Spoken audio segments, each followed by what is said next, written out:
Hello everyone. Now we are on a new topic. I am Professor Sonali Pawar and now today I deliver a lecture on the coulometry. So this is a very important topic in pharmaceutical analysis to determine some important analytes. So now we move towards the first slide. In a coulometry, we are learning about the introduction part of this coulometry. Number 2, potentiostatic coulometry, coulometric titration, applications of a Karl-Fischer reaction, coulometer, electronic coulometer, and electrochemical coulometer. Introduction of this coulometer. Coulometry is the name given to a group of electroanalytical chemistry technique. This is a very important technique, that is electroanalytical chemistry, that is determining the amount of a matter transferred during an electrolysis reaction. This is the electrolytic reaction. Here is a breakdown of the two things by measuring the amount of electricity in a column consumed or produced. Hence, this technique with the help of this electroanalytical chemistry is known as coulo plus this tree, that means coulometry. Coulo means column, metry means to study. The technique is applicable to redox reaction. In this redox reaction, which are the reaction in which the electrons are transferred from one molecule to the another molecule. The reaction is controlled by applying an electrical potential and the amount of electricity, that is the number of electrons needed to complete the reaction is the main measurement. Electrolysis. So what is electrolysis? Electrolysis is a method of separating bonded elements and the compounds by passing an electrical current through them. And this nothing but is called as electrolysis process. Here is the one type of the vessel. In that solution of electrolyte we have electrolytical tank, one anode we are using and one cathode we are using, and this thing are attached with the battery part. So coulometric technique, what exactly it has? Coulometric technique are divided into two parts, that means a potentiostatic coulometry and a coulometric titration. In a potentiostatic coulometry involve holding the electrical potential constant during the reaction. That means very important part during the reaction is to constant the electrical potential. And number 2 is the coulometric titration, keep the current constant. Here is the potential constant, in here is the current constant, that is measured in amperes. Note it down. Both techniques take place within electrochemical cells. Coulometric method. Introduction part is coulometry. Electrochemical method based on a quantitative oxidation or a redox for analyte. Measure the amount of analyte by measuring amount of current and time required to complete the reaction. Charge equals to current multiplied with the time in a column. Electrical method, external power added to the system. Example, coulometric titration of this chlorine. Use the Ag electrode to produce the Ag plus ion. And this thing is happened with the help of this process to constant the current sources. So, here are the different mathematical part to based on measurement of amount of electricity required to convert the analyte to the different oxidized state. For a constant current with time, and the Q we denote for charge required, I for the current, T for a time for the current, and this is the different Faraday's what exactly column we got 96.485 column or per mole per electrons. Then the two types of the coulometric method here, amperostatic, that is coulometric titration, most common of the two, and potentiostatic. Fundamental requirement for both method is 100% current efficacy. All electron go to participate in the desired electrical process. If not, then take more current over estimate amount of analyte. And here the amperostatic method, that is a coulometric method or the titration, we know that. So what are the basic in that? Titration of an analyte in a solution by using the coulometry at a constant current to generate a known quantity of a triton electrically. Potential set by constant of a cell. Example, this Ag gives to Ag plus electron for precipitation titration of the chlorine. To detect the end point, use second electrode to detect the buildup of titrate after the end point. Here is the reaction and there's applications. Comparison of the coulometric and the volumetric titration. Here we are comparing the what exactly coulometric it is and the volumetric it is. So what exactly endpoint we are knowing that the current, then time, then amount of analyte, and what are the advantages behind that. Both time and the current easy to measure to high accuracy. Don't have to worry about the tightness stability. Easier and more accurate for small quantities of a reagent. Small volume of a dilute solution, popularly volumetric. Used for a precipitation, complex formation, oxidation reduction, or neutralization reaction, and readily automated. Those are the different advantages of the coulometry. What are the sources of an error will be happen? Variance of a current during electrolysis, departure from 100% current efficacy, error in the measurement of a current, error in the measurement of a time, titration error, difference in an equivalent point and the end point. So during this process, we are calculating with the help of automated machineries in a many pharmaceutical industries may be having that, and this type of the sigmoidal curve is we got in this practical performances, initial reaction and then end reaction. Sigmoidal curve with a different example. Here we see potentiometric coulometry, different advantages is that for this practical performances, and very important to this type of the coulometry. Control potential coulometry, constant potential is applied to electrically cell. Control current potential, this coulometry, constant current is a passed through the electrochemical cell. Observe that number 1 is a constant potential and number 2 a constant current. Faraday's law. Many times in an exam point of view, this question is asked in an exam, what is the Faraday's law? So total charges Q is a column passed during the electrolysis is related to the absolute amount of analyte. That means Q is equal to small n, F and capital N. So what exactly it denote that? Small n denote moles of electrons transferred per mole of analyte. And capital F is a Faraday's constant, which we learned in before that, 96487 coulomb mole per minus. And the N, capital N, is a number of a mole of an analyte. So coulomb is nothing but C is equal to ampere multiplied with second, that is E dot S.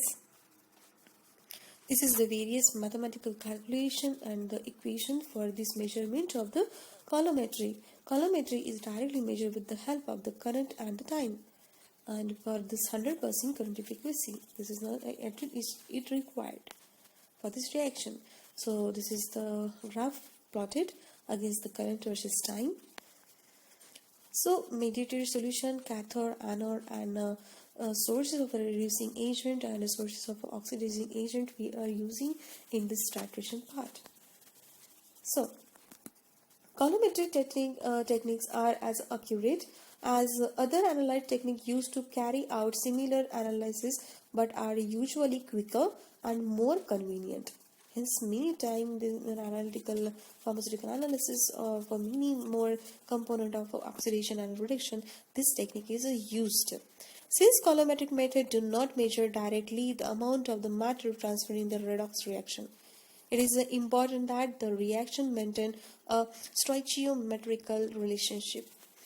Thus, each electron introduced or removed from the electrochemical cell must correspond to a known number of a molecule in the reaction. When this in case, standardization calibration curve are not required for accurate analysis, because the amount of a current can be determined by using this equation, and this equation Q is equal to IT. So what Q is denote is the amount of electricity in the column, then I is the current in ampere, and T is the time in a second. So potentiostatic coulometry. Potentiostatic coulometry is involved keeping the electrochemical potential at the working electrode, the electron involved in the reaction, and which is a constant, which result in an exponential decrease in the current as the reaction proceeds. This is because the potential at the working electrode is not equal to the potential of an entire cell. it is related to this equation E and thus E0 minus RT and F and in Q. So what exactly it denotes that? Where R is the molar gas constant, N is the stoichiometric number of electron, F is the Faraday's constant, E0 is cell potential, and Q is the instantaneous ratio of the concentration of the component in the system. The above relationship explained the exponential decrease in the current observed in a system at constant potential. Maintaining the constant potential at the working electrode allows for a primary component to react without the involvement of a other component in the sample. An advantage to this kind of analysis over the electrogravimetry is that it does not require that the product of a reaction be weighed. This is useful for reactions where the product does not deposit as a solid, such as the determination of the amount of arsenic in a sample from the electrolysis of arsenious acid or to the arsenic acid. For situation like this, a reference electrode which are known and a constant potential is added to the apparatus to measure the potential difference so that charges to the current can be made qualitatively. This can also be used to determine the end point of a reaction, which is when current being to approach zero. A potentiostat is a device that keeps the potential at the working electrode constant relative to the reference electrode. The circuit for the potentiostat works to keep the current constant by noticing changes in the resistance of the system and compensating the inversely with a change in the voltage. As a result, a change to a higher resistance would cause the voltage to decrease to keep the current constant in the system. The cathode of the potentiostatic coulometric experiment is usually a platinum electrode with a large surface area or mercury pool. Although other particularly reaction electrodes can be used in a rare circumstances. Various applications of the potentiostatic coulometry. So, coulometric application are here. So, next is the Karl-Fischer reactions. Karl-Fischer reaction used coulometric titration to determine the amount of water in the sample. It can determine concentration of water on the order of mg per ml or L. It is applied to find the amount of water in a myriad of the substances such as butter, sugar, cheese, pepper and petroleum. The working electrode for this analysis reaction is an iodine electrode, which the reference electrode is a platinum electrode here used. This is the different reaction in this Karl-Fischer reaction. The reaction involves converting solid iodine into the hydrogen iodide in the presence of a sulfur dioxide and the water. Methanol is the most often used as the solvent, but monoether glycol and the diethylene glycol also work. Pyridine, which is a base, is often used to counteract the formation of a sulfuric acid, and although the use of a imidazole and diethanolamine for this role are becoming more common. All reagents must be anhydrous for the analysis to be quantitative, and the balanced chemical reaction used with the help of the methanol and the pyridine is here. In this reaction, a single molecule of water reacts with and to convert to the two molecules of the iodine. Since this technique is used to determine the water content of the sample, atmospheric humidity could alter the result. Therefore, the system is usually isolated with the drying tubes or placed in the inert gas container. In addition, the solvent will unavoidably have some water in it, so the solvent's water content must be measured to compensate for this inaccurate.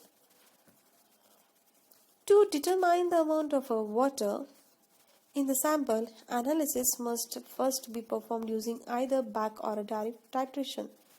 In this direct method, Just enough of the reagent will be added to completely use up all of the water. At this point in this titration, the current approaches zero. It is then possible to relate the amount of a reagent used to the amount of water in the system via stoichiometry. The backtitration method is similar but involves the addition of an excess of a reagent. This excess is then consumed by adding a known amount of the standard solution with known water content. The result reflects the water content of the sample and the standard solution, since the amount of water in the standard solution is unknown. The difference reflects the water content of sample. Coulometer, electronic coulometer. It is based on the application of the operational amplifier in this investigator type circuit. This is a different part of the coulometer we are using, and the second part is electrochemical column. This copper coulometer and the mercury coulometer. Copper coulometer have this different part with this different mathematical calculation part. Number two, mercury coulometer. These are the same, have this different 100% efficacy ranges. Coulometry method of the analysis, potentiometry, electrochemical cell under the static condition, coulometry, electrogravimetry, polymetry, and amperimetry. Electrochemical cell under the dynamic method, current passes through the cell. This is a different method analysis. So thank you so much for listening this coulometry titration. Thank you so much. Here we are.